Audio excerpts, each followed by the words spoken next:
Hello, everyone. Welcome to Play It Forward, and happy Friday. I'm Allison, and you are listening to WUSB Stony Brook 90.1 and 107.3 FM.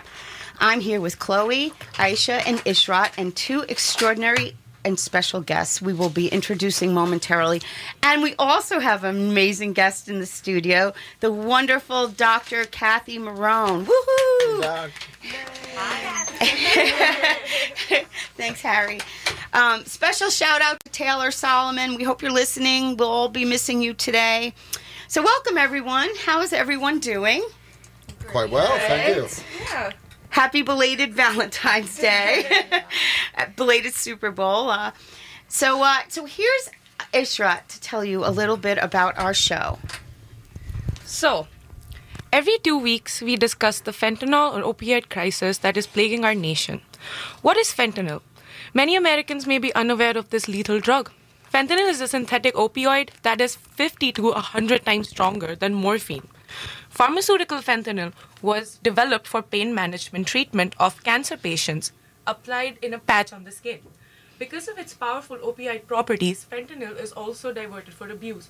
Fentanyl is added to the heroin to increase its potency or be disguised as highly potent heroin. Many users believe that they are purchasing heroin and actually don't know that they are purchasing fentanyl, which often results in overdose deaths. Clandestinely produced fentanyl is primarily manufactured in Mexico. Unfortunately, though, today there is an epidemic where too many people die early due to fentanyl poisoning. In 2022, the US government seized an absurd amount of fentanyl, enough to kill the American population. It is a chemical attack on our country. On average, every 5 minutes, there's a death. And I would ask Aisha to continue this.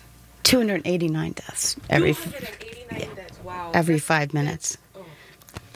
So one way of looking at this is that it's the number that equates to a plane crash every single day. So if that were occurring, the media coverage would be much more. And Play It Forward brings this issue to light. So from June 2020 through May 2021, there were over 100,000 overdose deaths. And 2/3 of those were from fentanyl and synthetic opioids. Those stats are up 30% from the year before. On Long Island alone, there has been a 30 to 40% increase in opioid deaths, and heroin and cocaine use is up 50%. This issue has gone from bad to worse. These are startling numbers, and we feel that it's so incredibly important to share this pertinent information. And I invite Allison to continue. Thank you, Aisha and Ishrat. According to the United States Drug Enforcement Administration, just 2 milligrams of fentanyl is lethal. That is the size of 5 grains of salt. Only 10 grains of fentanyl could kill 500 people. Last year, 40% of counterfeit pills were lethal. Among teens, illicit fentanyl accounted for 77% of adolescent overdose deaths in 2021. According to the CDC, 107,375 people in the U.S. have died of drug overdoses and poisonings in the 12-month period ending in January of 2022. In today's world, illicit fentanyl is now the number 1 cause of death among adults 18 to 45. That's unbelievable. So now that we are armed with some general information about this invisible enemy, I'd like to introduce our guests. I'd like to welcome back to the show Executive Director of LICAD, Long Island Council on Alcoholism and Drug Dependence, Steve Chassman, and Advocate extraordinaire, Carole Trottere.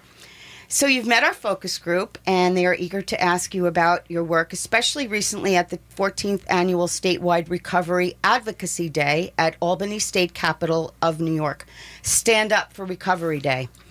Also, you were both featured on WPIX News 11 just last night. I watched it. I'm in awe of your advocacy and so happy that you're here with us. So on behalf of Play It Forward, we welcome you and thank you so much for being here with us.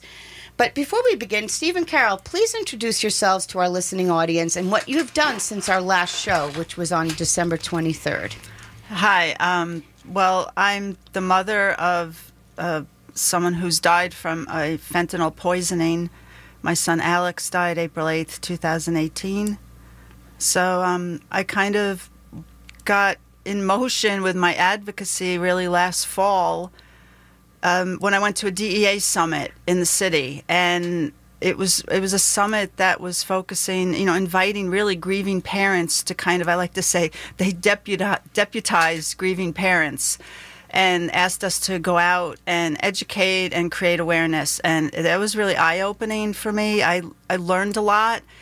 And so since I was last on the show, I actually had a great meeting yesterday with the Nassau County Executive, Bruce Blakeman, and I met with him and some of his staff to ask them about perhaps passing some laws that had to do with Narcan, but also doing a forum, an educational forum for county residents. I would love to see, parents and young people come to the forum and ask all their questions. We'll have a fantastic panel of people. And that's pretty much it for me, what I've been doing on this issue. Wow. And here's Steve. We need you, Carole. Thank you. No, so, Carole is just one citizen, one mom, which is the highest credential. But you have to look at the ripples at the end of this pond, not just the fatality or the mortality rate. Prior to coming here, LICAD does a lot of work in the Nassau and Suffolk County Jail. So we were in the Suffolk County Jail where we are 4 times a week. And there are substance users, men and women, who have made unhealthy choices under the weight of the disease of opiate use disorder who have ended up incarcerated. Quite different than grief and loss and death and dying, and I commend Carole for turning her grief into change.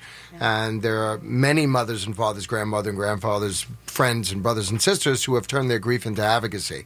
And I commend all of you for doing this show, not just once in a while, but every week, to make sure that education is getting through. And this is a national scourge. We're going to be the ones who are responsible for turning the corner on it. So the reason we were in Albany is to let men and women who sit in elected seats, some of us are still fool enough to believe that those men and women work for us, that what mothers and fathers and what social workers and boots on the ground and college students, people that work for not-for-profits are seeing any given day. Opiate use or substance use is a psychiatric illness. And if we don't treat it like any disease, it gets progressively worse. What we say in the field is jails, institutions, and for more than 107,000 people for opioids, death. I don't think we could function in the silo of just opioids. I know this show has a focus, but let's not forget about alcohol-related fatalities, cocaine-related fatalities, Xanax, Klonopin, benzodiazepine-related. So this is a substance use crisis, and get ready, because if you haven't been in New York City recently or even walking around campus, the legalization and commercialization of marijuana is going to be a public health problem. I don't think people who use marijuana products belong in jail. That's a separate conversation. Particularly how the war on drugs has failed communities, particularly African American, Latino, and Native American communities. But from a public health standpoint, I think we're trending in the wrong direction. We've been dealing with an opiate crisis for 15 years. Alcohol remains the most lethal drug. We're opening gambling casinos here on Long Island that are hubs to not only another obsession and compulsion called gambling. That is even worse. But we know that casinos are hubs to drugs, to the constant flow of alcohol, to the sex trade. Trafficking. Yeah. So I think New York State and pretty much the country is trending in the wrong direction to be able to adequately and effectively address these multiple layers of public health crises. Thank you so much, Steve and Carole. Thanks again for being here with us. And we certainly have a lot to talk about. So with that said, I invite Chloe to start with some questions. Okay, yes. Can you please elaborate on some of the top priorities that you believe need to be addressed within the recovery community, and any specific policies that are being proposed at the Recovery Advocacy Day to address these needs? Well, I'll just give you the policy overview, but really Carole could speak to boots on the ground as a mom and what she's done. But, I'm a firm believer that change is friction. Men and women who sit in seats of government, county, state, or federal need to understand what's happening. Those are very much ivory towers. As an old advocate myself, coming out of the AIDS fight in the 80s and 90s, we need to make people understand what's going on. There is a stigma around this illness, and why do we treat heart disease or why do we treat cancer differently than we treat substance use disorder? This country loves to disseminate this disease deserves our attention and this disease doesn't. So to answer your question, when we talk about recovery, what is recovery? It's not just recovering your physical and mental health, right? It's recovering your academic and vocational health, your ability to earn a living or finish college, to recover your interpersonal relationships. So a big part of recovery, and this is a Long Island issue that isn't exclusive, but it's a real issue here, is when you come out of detox, inpatient or outpatient, having affordable and safe housing. Being able, because I don't know if you know transportation on Long Island, this is a campus, but the Long Island Railroad only goes east to west, it doesn't go north to south. So being able to get to your outpatient, LICAD runs one of the first recovery centers called Thrive in Hauppauge. One of the biggest disparities we hear is, how am I going to get there? I don't have a car because I lost my license. Or because I just got out of jail for drug-related offenses, I don't have a license or can't afford insurance. So one of the things, we wanted travel reimbursement so people can go to their support networks. We wanted to make sure that OASIS, the Office of Alcohol and Substance Use Services, were going to take an active role in making sure that recovery and sober houses were regulated and it wasn't run by slumlords, where they're taking your money on the ground floor and they're selling drugs on the second floor. To this minute, New York State does not regulate and oversee recovery home licensure. There is no licensure. So you have some really unscrupulous players that are taking advantage of people who are very vulnerable coming out of inpatients and outpatients. And I won't even talk about the women population of substance users who are being, as we said, trafficked. Not just as mules for substance use distribution, but also sexually trafficked. And that happens to men too. So we need that state licensure. In addition, and we were talking before this radio show, the need for harm reduction. I think we saw a huge step forward yesterday in seeing the Federal Drug and Food and Drug Administration make naloxone or Narcan widely accessible without a prescription. So, listen, if you have EpiPens and you have defibrillators and you have allergy medicine, why not have Narcan for opiate? And if we're going to stamp out the stigma, you shouldn't have to ask a pharmacist or a young worker saying, hey, could I have the Narcan because my son, my daughter, my boyfriend, my girlfriend, my brother or sister, it should be there on the shelf. I think Carole could speak to that. I mean, she has a personal story, but this is a woman who's really gone on a personal crusade to hand out naloxone on the street by her own volition. Get close to the mic. Close. Well, as far as the story I have about Narcan is, I did a training where I was working. This was right before my son died. I advocated to do a Narcan training for the employees of a municipality where I worked. And I got a lot of resistance back in 2018 to even do the training. But my son died 2 months later. He wasn't at home where I had the Narcan kit. He was, in another county. But I like to think now, if Narcan is much more available, drugstore, someone could go in and buy it, and it certainly is more available now through a lot of agencies. That could have been a different story. Someone might have had it handy. And just going back to the Albany Recovery Day, wasn't there another law about making the window faster where someone could get into rehab? That was one of but maybe you could just speak about that, because I thought that was really important, because I always talk with a lot of the other moms that, when you can get someone ready to say, okay, I'll go, and then 2 days later you're still trying to get them in somewhere, and you can't even find them at that point. So it's so important that faster window law, whatever it's called. Well, we've been working on that for many, many years. You have to take a break? No. Oh, okay. Closer? Yeah. Oh, okay. There we go. It's called screening, brief intervention, and referral to treatment. So, listen, if I get an infection, I could see a doc in the box at a Medi-Center immediately. It's totally obscene that when the window of opportunity, when someone wakes up and they say, I can't do this anymore, to be able to call for help and not have a 3-week waiting list to see a social worker or someone with my credentials to get you into treatment. Many of you, I gave you my apology, but we were working on getting someone into treatment now. LICAD, we've been on call for 24 hours a day for the last 15 years. So I think we were among the first to carry an on-call phone, knowing that substance use issues, and by the way, Carole knows this, but let's make this clear. Substance use disorders is not an individual problem. This is a family disease. Families need support. Families need counseling. This impacts the whole family dynamic. So there's only now because of that. Remember, I think we said this last time. Someone swore on a short stack of Bibles or pancakes this morning that they weren't going to use drugs. That was at 8 o'clock, and they were being honest with themselves. They called their dealer about an hour ago, and he's about to deliver their first hit of opiates because something happened in the last 5 hours that they need to anesthetize. Mad, glad, scared, or sad. So, this is very much a disease of denial. And it's really important, to Carole's point, that there be treatment on demand now. We call it screening, brief intervention, referral to treatment, but it's access to treatment on demand. And that's really important since most of us can send emails 24 hours a day. Most of us can go to an ED 24 hours a day. Most of us can communicate 24 hours a day. There's no reason not to have 24-hour access to care. Wow. No, I think that is so wonderful. And so long, there's been these waiting lists, waiting for beds, and that the expert training and just trying to get people immediately into treatment is definitely needed. And thank you for elaborating on that. And it definitely is a disease. It's not a moral issue at all, and it's a mental health issue. Can you please speak a little bit about why it's important that people who are in recovery and who have been impacted by substance use disorder get involved in advocacy? Well, listen, there's 30 million people living in long-term recovery right now. People like Carole are so important because, listen, I'm a professional mouthpiece, for lack of a better word.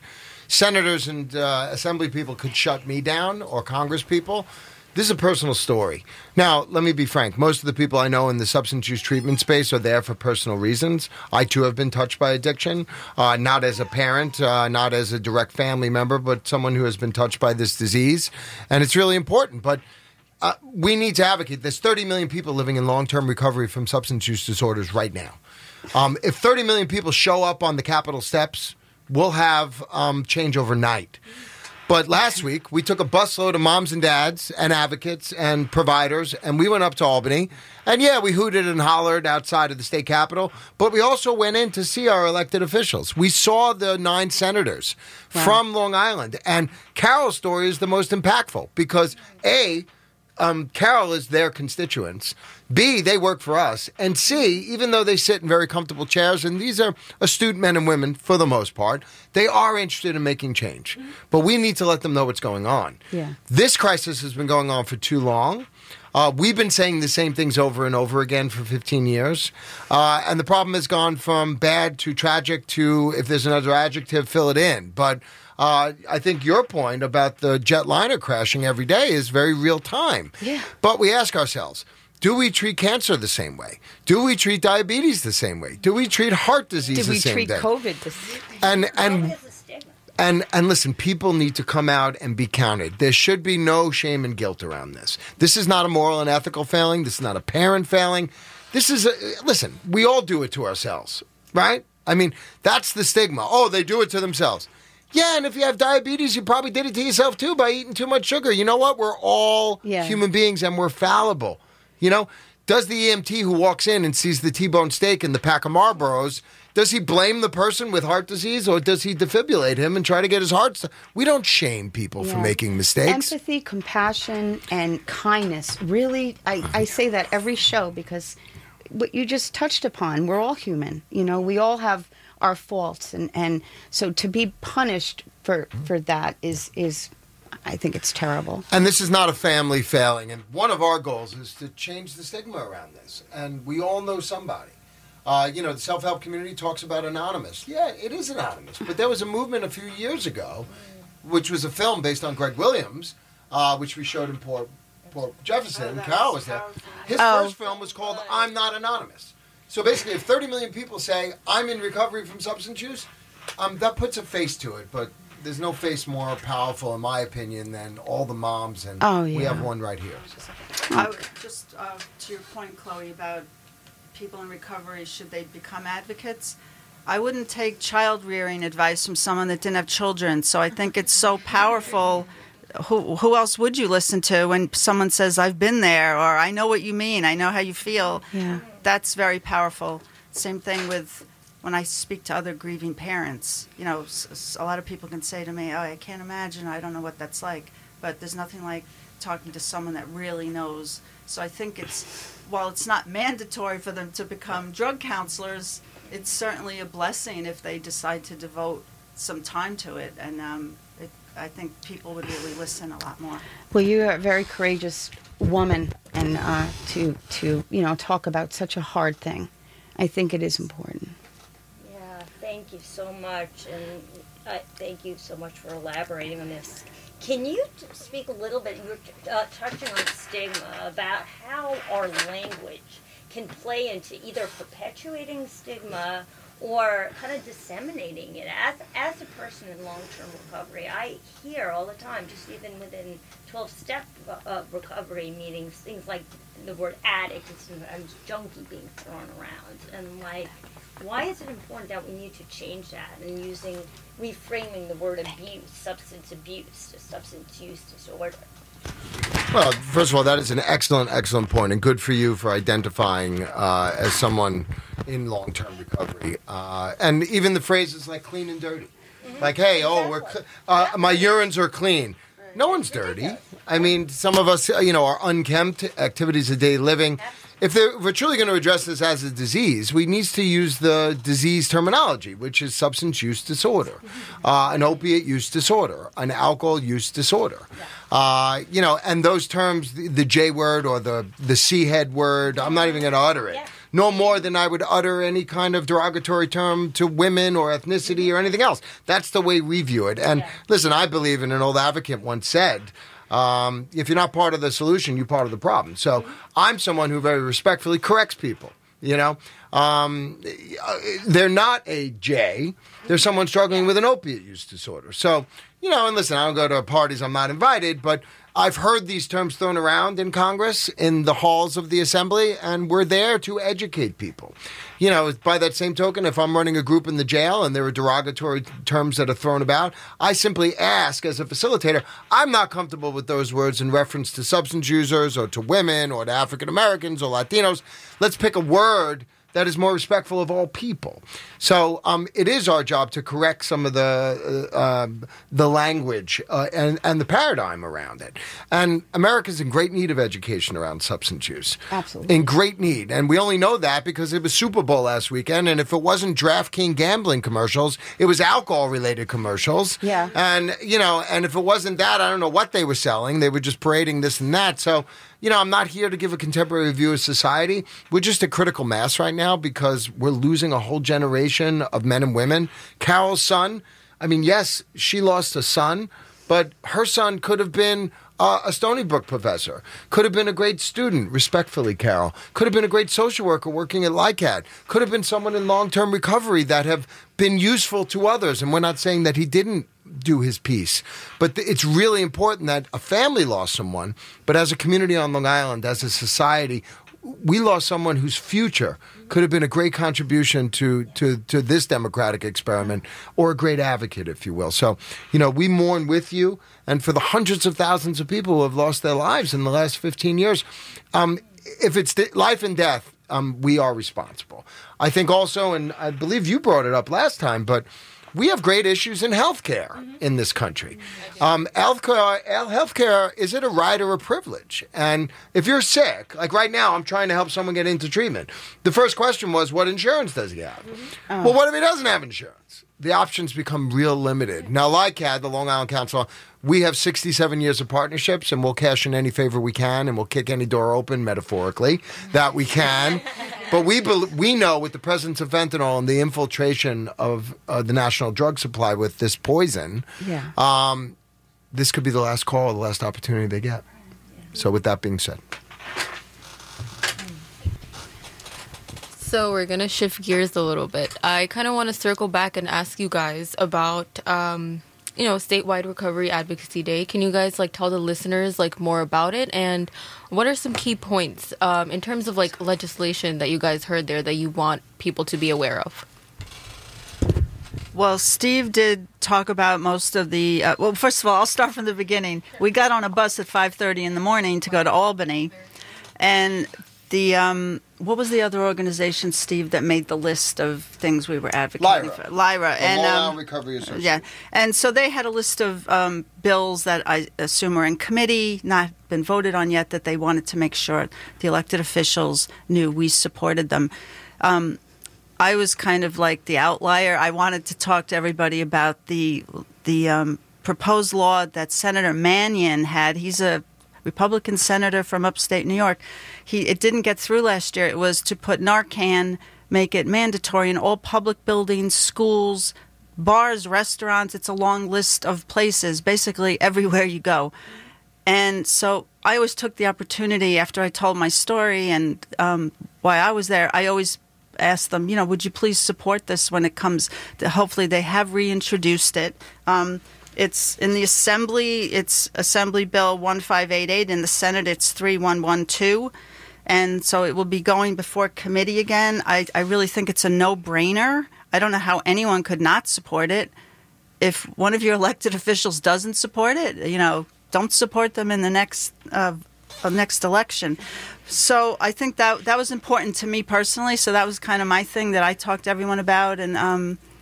And it was, it was a great day. Everyone came together, and it was a lot of people in recovery, which is more, Steve's area. But it was a productive day, and I followed up with everyone the next day to make sure, don't forget I was there and what I was talking to you about. So the follow-up is always important. Just as I wrote to the president, I wrote to Senator Schumer on the issue of the fentanyl crisis last year. And, you just have to be a pest. You have to be noisy and let them know. And it's kind of ironic. A lot of things I mentioned in my letters, I hear they're talking about in the Senate hearings right now.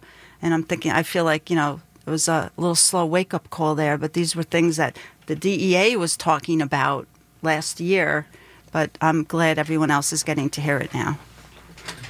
And listen, I'm not going to put words in Carole's mouth, but because this is a family disease, families are in recovery too from the ravages of opiate use disorder.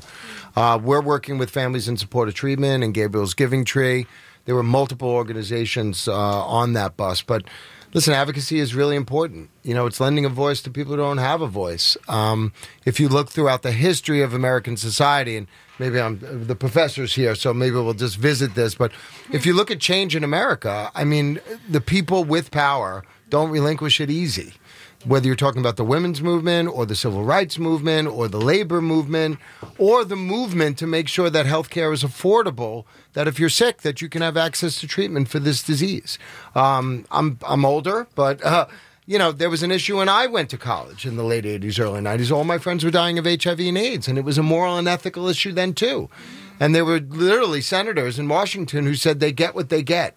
For what? Having sex or using drugs? It was appalling. And we made people in Washington and in Albany and in City Hall understand that, this is not a moral and ethical issue. We are the people. Right? The first word of the first step is we.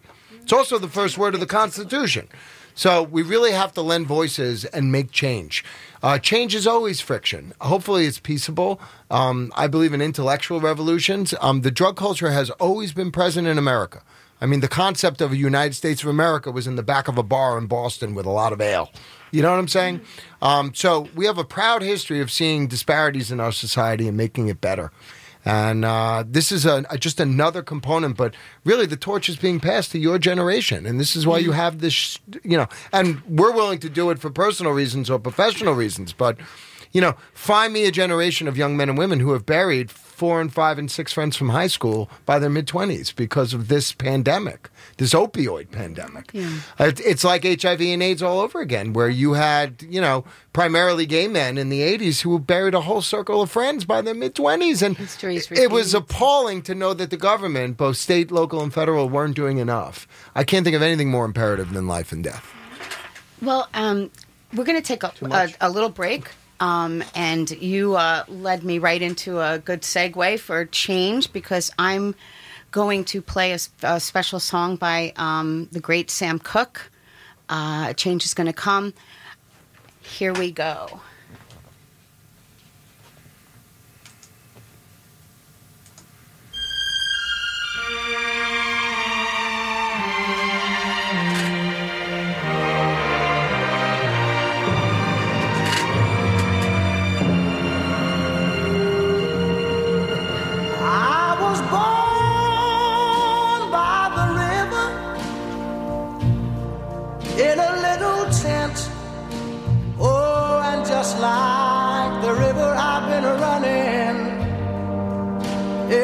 since. It's been a long time coming, but I know a change gonna come. Oh, yes it will. It's been too hard living, but I'm afraid to die. 'Cause I don't know what's up there beyond the sky. It's been a long time coming, but I know a change gonna come. Oh, yes it will. I go to the movie and I go downtown. Somebody keep telling me don't hang around. It's been a long time coming, but I know a change gonna come. Oh, yes it will. Then I go to my brother and I say, brother, help me please.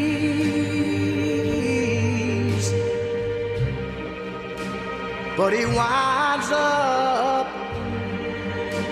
knocking me back down on my knees. Lord, there've been times that I thought I could last for long,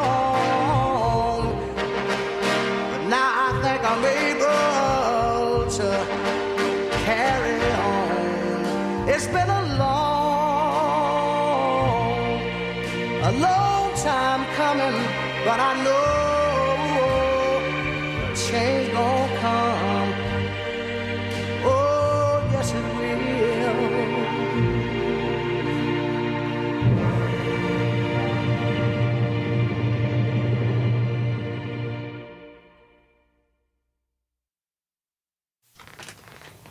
That was a wonderful song by Sam Cooke, timeless and very impactful. So welcome back, everyone. We are going to continue this conversation with Steve and Carole, and where we left off. I think we will continue with Aisha. Do you want to finish your last question? I don't believe you got to finish. I was going to mention two things. Sure. First one, so recently, I believe on the 15th, the FDA came together on a panel to allow Narcan to be in pharmacies over the counter, meaning like without a prescription, people have access to it. And I just wanted to say that is amazing. That's great news. But there are some drawbacks because it still does cost money, you know. And we have to, Chloe, you were talking about the NCAP program where in New York City, like they help you with a copay, right? So I wanted to ask, and there's also like a handful of pharmacies that participate in like the New York City Emergency Overdose Rescue Kit program, where you can like request a free kit. I'm sorry. I just wanted to ask you guys to just tell the listeners about some community organizations where they can get free Narcan, and yes. Well, just real quick, listen, it's a collective effort, but like Ed was the first to bring naloxone here. Myself and another colleague were trained by the Harm Reduction Coalition in New York City in 2009. Back then, it was the intramuscular injection. And I got to tell you the truth, when we saw the onset of the opioid crisis, we got trained in New York City. And then we brought these kids back to Long Island, and you know, I'm not gonna use bad language, but we took a lot of heat for it. You're putting needles in the hands of who? We're trying to save lives. This is naloxone. This brings people out of fentanyl. The drug has been around since 1971. It's been around a long time. By the way, you should also know you should keep all medications secure, but it's totally innocuous to children, animals. Yeah. It's only effective if you're using opioids to save a life. So this is the first time in New York State history, and, to say we took a lot of crap for it from law enforcement, for elected officials, back then, it was the only time you were able to be a non-medical professional administering an injectable medication in New York State without a medical degree. So we were the first to bring naloxone to Long Island. Way to go. I'll commend Legislator Cara Hahn, who we convinced that there's an opioid epidemic, being a legislator from Port Jefferson and some of the Suffolk County, which was the highest incidence overdose for a while in New York State. She made sure law enforcement and AMTs in Suffolk County carried it. Last year on Long Island, there were 1,500 naloxone saves. Now, I say this respectfully to Carole and other Long Island moms and dads and brothers and sisters. I bet they wish Narcan was available when their loved ones. Remember, opiate overdose, despite viewing Pulp Fiction or something, it takes hours to complete itself. So there is a huge opportunity for medical intervention. It's not like the shot or the sniff and you're gone. It's a process, unfortunately, and you die of respiratory failure and the whole thing. So, and respectfully to Carole, but this is the FDA, this is the federal government taking an active stand and doing something concrete for Americans and families who are struggling with opioid use disorder. It's about time. There's a lot of talk, but to have this widely accessible without a prescription. Now, Carole used the phrase "no-brainer," but this made sense to us 10 years ago. But I'm glad they got to it now. Yeah. But we consider it to be a concrete step forward, not quick, but concrete. I think even though you said it will have a cost if someone were to purchase it, I think the message it sends nationally is very powerful. That this is so important now. We're making it over the counter. And I think that's the most important because people can get it for free. It's easy peasy to get it for free at a lot of different places. But I think it's the important message that the FDA finally woke up. It really is about And if time. I didn't say it, you could get free kits at Lycat. So you could call our office and you could get them for free, and we'll deliver them to you. I have one more question for you, Carole. So recently you wrote an op-ed piece for the Long Island Press, and in it, I'm quoting your piece, you mentioned that according to the DEA, 6 out of 10 fake pills that they confiscate and test contain enough fentanyl to be lethal. So I want to know, how can people in New York access fentanyl testing kits, and what are some ways that they can become more accessible? Well, the fentanyl testing kits, I know LICAD will give them out. They can be controversial. Sometimes people think they're controversial, but I would only have wished my son had tested whatever he took if it had been available. The counterfeit pills is a huge issue right now. I'd really like to spend a little time talking about that. It's a whole game changer as far as what the young people are dying from is more from the pills than, imagining someone injecting heroin. Yeah. And if you just one pill, the DEA has like a whole campaign, one pill can kill. In fact, when we went to see them in November, they gave us flyers that said 4 out of 10 pills will kill. But since November, they changed it to 6 out of 10 pills. Oh, wow. So it is pretty frightening. Like Steve always says, that there's no drug on the street that's safe anymore. It's in cocaine. I'll just tell you a little personal story. My son's best friend recently went into rehab and successfully at Seafield, so I'm very proud of him. All right. And way to go. But his drug that he was using was crack cocaine. He was smoking. But anyway, when they tested him when he went in, tested his blood to see he had fentanyl in him, and they said when he left rehab, if he would have used the same amount he had been using when he came in, he would die. And I just felt like, my son was an angel on his shoulder that he didn't die from the drug use. So, but the pills are really frightening, and I just imagine, I was in high school once, believe it or not. I was in college. Yeah. I know what it's like to, you're all excited. You're going out to a party. You're hanging out with your friends. In college, I know now it's, people are passing pills around. They need to stay up to study for a test. Hey, do you have any Adderall? Well, I don't have any prescription, but here, my friend gave me these. People are really dying from one pill. And as we were talking about words that we use for people that use drugs, like drug addict. These are not They're those not drug people. addicts, yeah. These are kids that are, needed to study for a test. They were at a party. Their friend gave them a pill. They're like, oh, that might be fun. These are everybody's children. They're not the people that are in an alleyway injecting drugs. And the pills are really a frightening new turn in the fentanyl crisis. And it just does make you wonder, Absolutely. the people manufacturing this stuff. And to get it, and they're getting it online as easy as a pizza. Like it's like getting a pizza delivered. Right. And to me, we were discussing this before the show, that there needs to be a much more awareness put forward on social media platforms, because that's where they're getting it from. And even more so, a lot of young people, as we know, get their news from social media. So I really can't understand why there's not a lot of celebrities, these social influencers. Why aren't they talking about this on the platform itself? Because that's really what it takes, is they need to know. And a lot of these kids that take these pills, they don't know. Yeah, they do not. You know what? I think it's an international scourge. I don't have reasons why people don't step forward, but I mean, listen, if you look through the organic history of music or art, I mean, we talked about it last time. I mean, my favorite artists, have all lost their battle to substance use. I mean, that's just the way it is. A whole generation. I was in my master's degree when we lost Kurt Cobain. I was just going to say Kurt Cobain. I can't even talk about Prince yet, and I'm a big fan. So, listen, these men and women who are in the forefront of celebrity, I mean, they're fallible too, so we don't put them on any pedestal. Right. This is our problem to solve. But I want to drive the point home that, these are poisonings. I just want to be clear about that. These are not overdoses. Right. Overdoses is you've taken a little bit too much. When if I order a chicken parm and I end up in the hospital, I've been poisoned, by salmonella or something.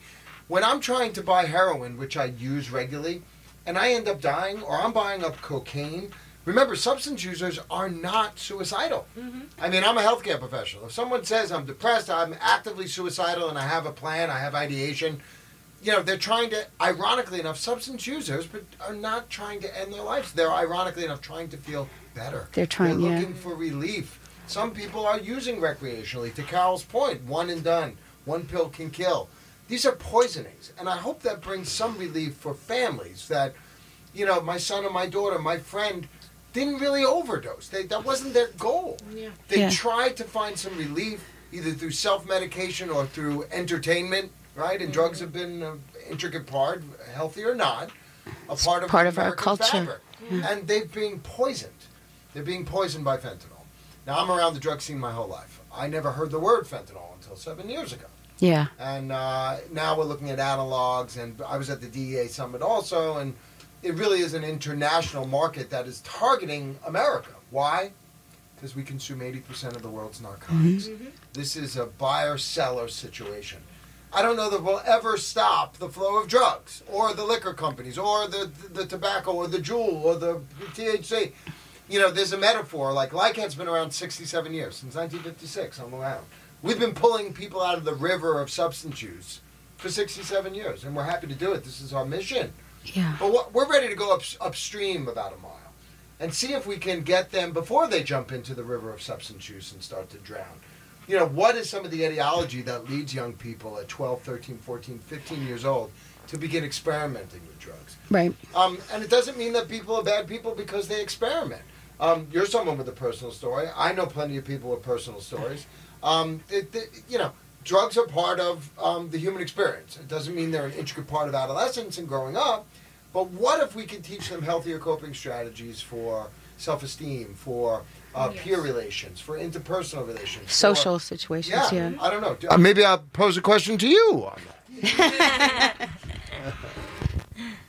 Yeah, well, I mean, I think back for myself. I mean, I've definitely struggled with a lot of self-esteem issues. I had a lot of trauma that was not dealt with, and I was just taught basically, bite the bullet, get good grades. If you get below an A, I internalized I was worthless, and there was no discussion around social and emotional health nothing. It was just, everything was based upon shaming, secrecy, quiet cover-up, look good from the outside, and keep quiet about what you're really going through and just make everything look like it's okay.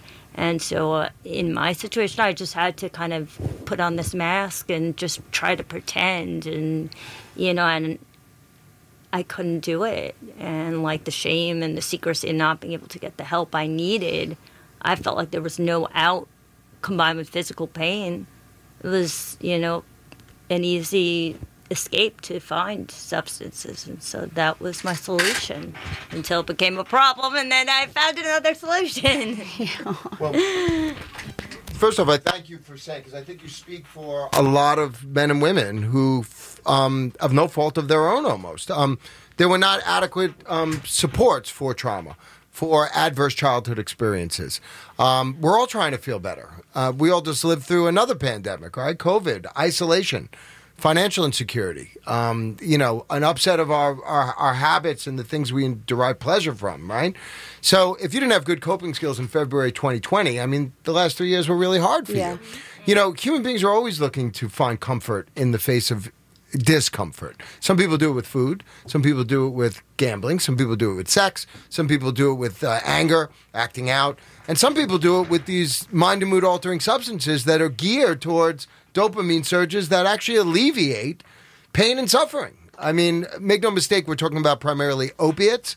Opiates are painkillers. So I think we have an organic history as to why we found ourselves here. But what if we can teach young people better coping strategies? That's what we're hoping to do in schools, K through 12, in offering supports in colleges. And there is no shame. There should be no guilt around and suffering in silence. And, that's part of our mission too. Before I change the direction of our conversation, I have something in a similar direction as this that I would want to ask. So we have discussed earlier, and Carole has mentioned this in an article as well, that these are not just addicts, but innocent people that are sadly becoming victims of poisoning as well. Something related to this, Aisha and I were actually discussing about the lack of awareness, and there was something I was shocked to find out, that there is this social media we were talking about and how, the youngsters are using it. There's this song on social media going on about Perk 30, and I was so shocked because I had been assuming that it's about Percocets, and I'm a college student. I take part in this show. I would like to believe that I am a little researched on this topic, but I was not aware it's about fentanyl. And I was like, it's shocking. Promoting? And, yeah. Oh, my God. It's in parts of songs. And so, coming back, so do you think we were talking about interventions at school levels and how initiatives need to be taken. So Steve, could you please tell our listeners more about initiatives that you were talking about that are planned to be taken at school levels? Well, listen, the epidemiology of any disease, right, the study of diseases, it's the same for COVID, for diabetes, heart disease, substance use disorder. Education and prevention for those not yet afflicted. So K through 12, you talked about social emotional learning, right? What if we taught people how to socialize without the need for mind and mood altering substances? What if we taught people that, yes, adverse childhood experiences are real. How do we process anxiety? How can we self-soothe without pills and powders and potions? So every school across America from K through 12 having some element of evidence-based prevention models around social emotional learning and drug prevention. By the way, Governor Hochul in New York State proposed that. We hope it gets into every school. I hope so. Right? So those for not yet afflicted, that's when we're going upstream. We're hoping to give people coping strategies that maybe drugs won't be such a viable option. All right? They'll always be there. But if we can cut out a certain sect of people who really are into it, and I don't advocate for this. I mean, there's only, I shouldn't say this, but I'm on a college campus. Like, you should use drugs at least for some perceived entertainment, not for self-medication, right? But if we could teach them healthy coping skills, they may not need it for self-medication. You talked about it already. For those afflicted, access to treatment for families and individuals on demand now.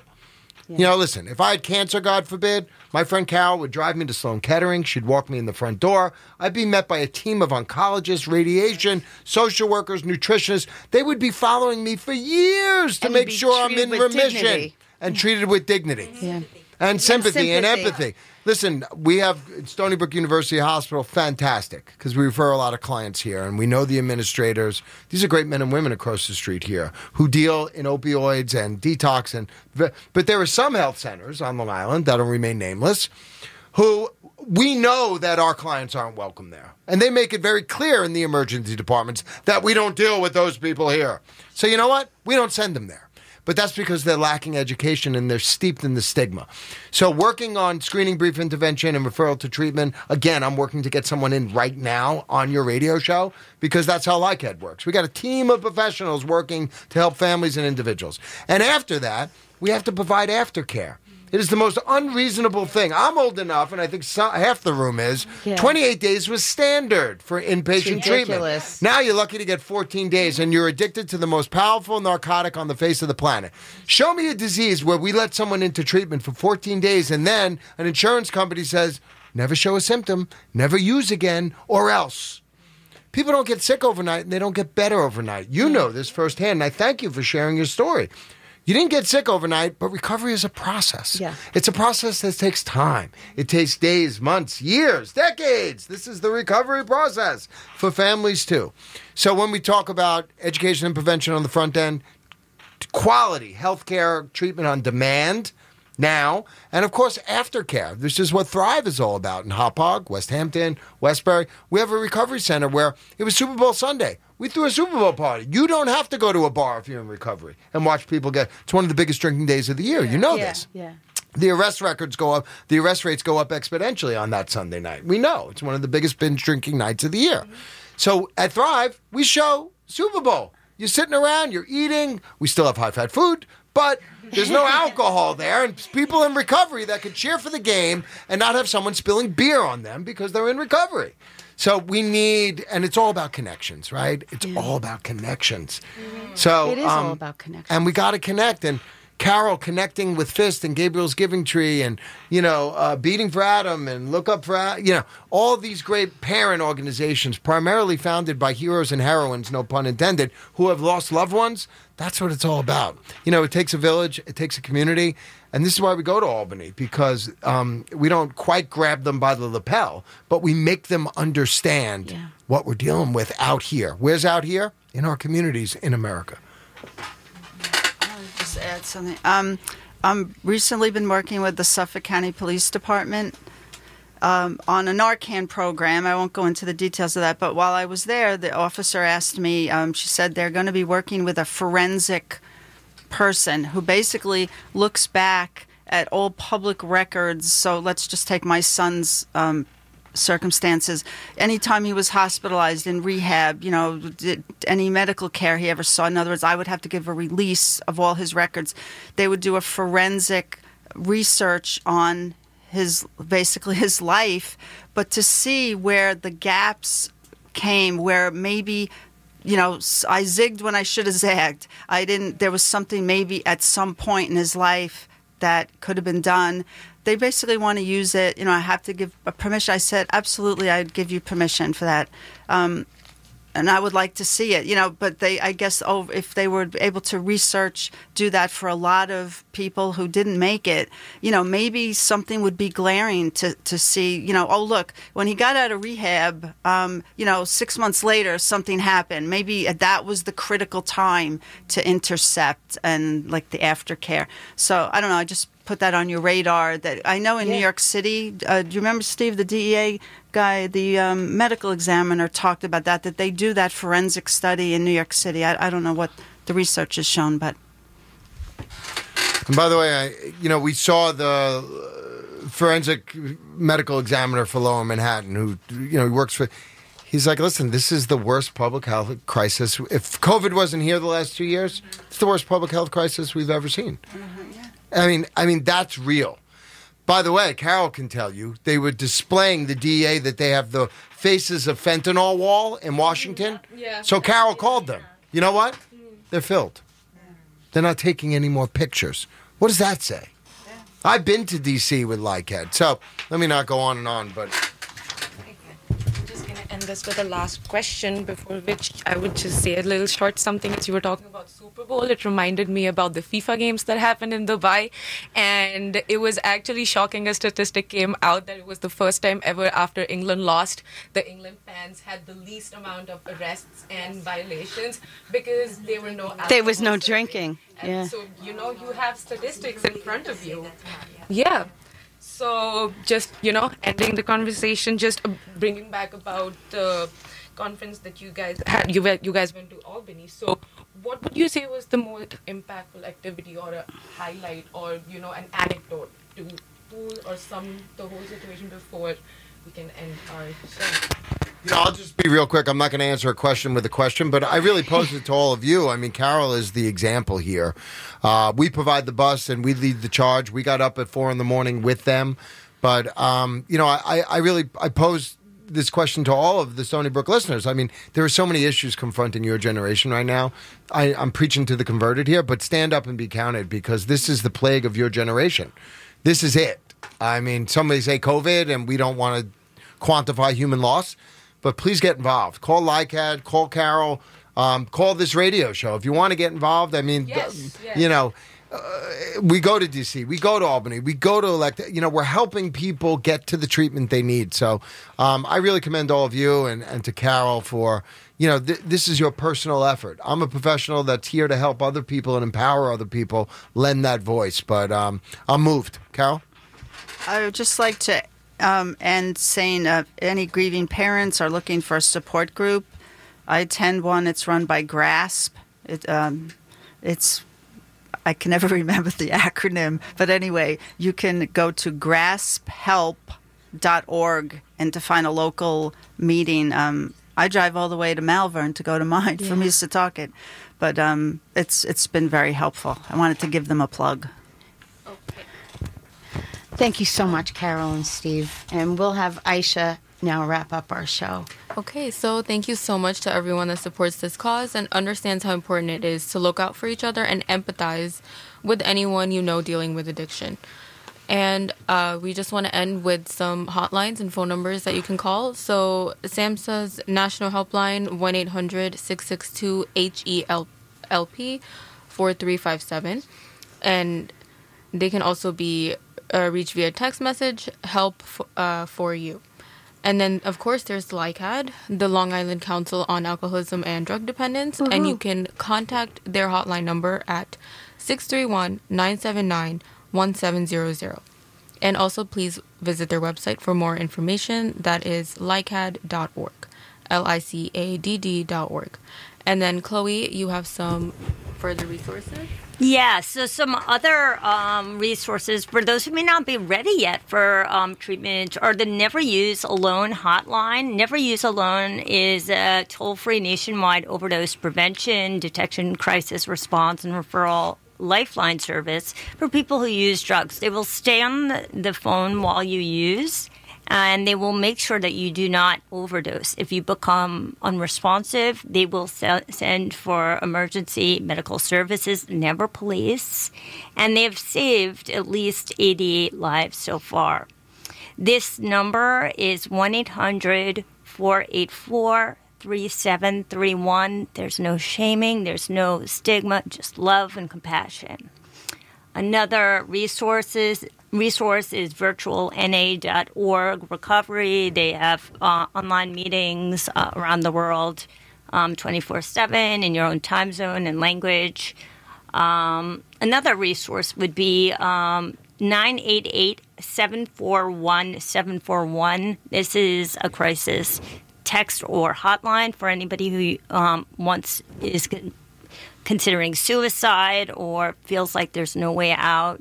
They will get you the help that you need and make sure that you stay safe. Lastly, Next Distro can link you to one of the 22 syringe service providers in New York State and can also mail free harm reduction supplies such as Narcan and clean needles, which can reduce the risk of HIV and hepatitis C. And before we end it all, just Keep playing it forward. All right, guys. Carole and Steve, thank you, thank you. You are amazing members of our community. Your work is just so appreciated, and it's so important. And yeah, well, we really hope there's a lot of listeners out there, and we hope we got through to somebody that didn't know about this. And I think at this point, everybody knows of someone that has died in this way. So, be kind, everyone, to each other. And again, we are so excited to have Dr. Kathy Marone with us in the studio today. We're hoping that you'll be one of our next guests. And I couldn't do what they do. You do it every week. She's actually, by the way, sociology of drugs and alcohol professor that Aisha and I are actually currently TA for. Amazing professor and a great class. So, thank you again, everyone, and special thanks to WUSB. Our next guest will be Kurt Hall from Hope House Ministries on March 3rd from 1 to 2 p.m.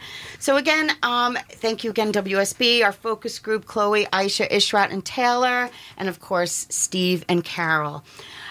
This is Allison of the Play It Forward Project. You are listening to WUSB Stony Brook 90.1 and 107.3 FM. Be well, everyone. Here's a special song for Carole. Look out for one another.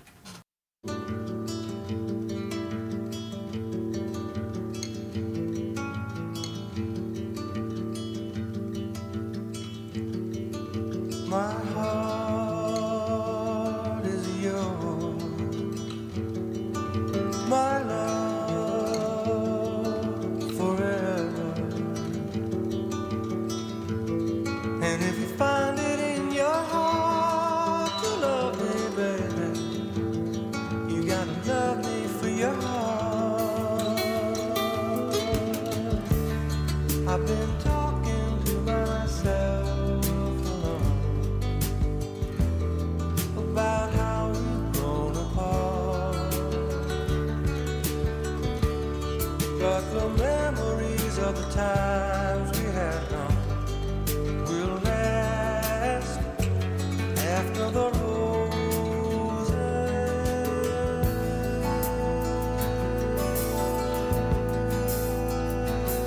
have gone.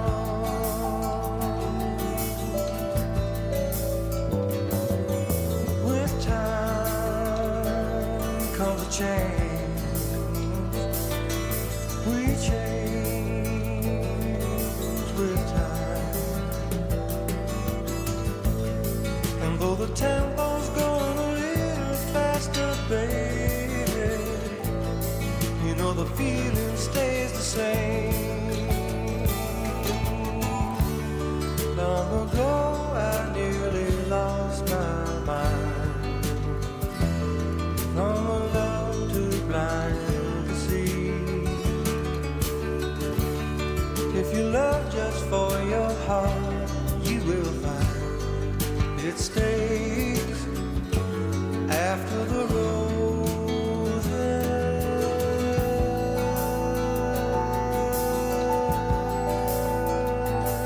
have gone.